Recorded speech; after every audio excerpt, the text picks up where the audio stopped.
Hello guys, ito yung traditional decoration dito sa Japan para i-welcome ang bagong taon. Ayan, Shime Kazari, New Year's wreath. Ayan, hindi kinakabit yan sa pintuan o sa mga dumadaloy ang mga tubig katulad ng malapit sa toilet o sa bathroom. Ayan, tapos ayan din ilalagay yan sa table, kahit sa kitchen or sa salas. Meron din tayong Kagami Mochi. Ayan, yung dalawang tire ng rice cake. Ang ibig sabihin naman yan is to prevent from house fires or other domestic disaster. Meron din tayong osechi.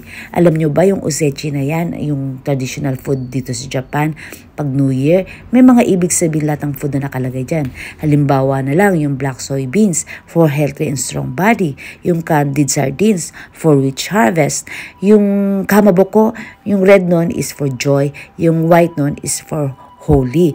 Tapos yung shrimp naman nun, yung back kasi daw ng shrimp ay nagsisimbolize for long life. So maraming ibig sabihin pa yan.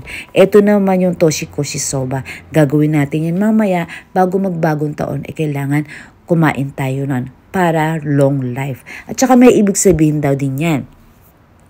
Tapos syempre pag mayroong toshikoshi soba, kailangan meron ka rin yung tempurang ilalagay sa ibabaw nun, yung shrimp nun. At meron din tayong spaghetti. Pero yan ay bigay lang ng friend ko, si Marie.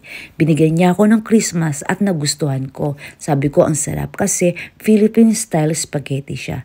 So, ginawa niya ako isang tray yan. So, bless ako bago magbagong taon.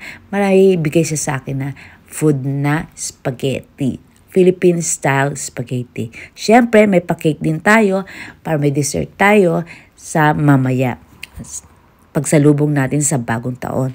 Yung toshikoshi soba na yan is meron din yung ibig sabihin na sleep it down your throat and forget about it. In other words, let everything you've been through this year go and move on. Yan din ang pagkain ng toshikoshi soba. Siyempre, meron din akong pa-fruits. Ayan.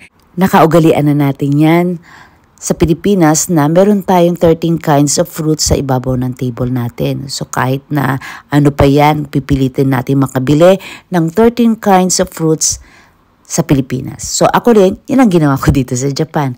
Meron tayo ngayon 13 kinds of fruits sa ibabaw ng table natin. Ayan, Happy New Year everyone! Thank you for watching. Don't forget to like and subscribe. Love, love!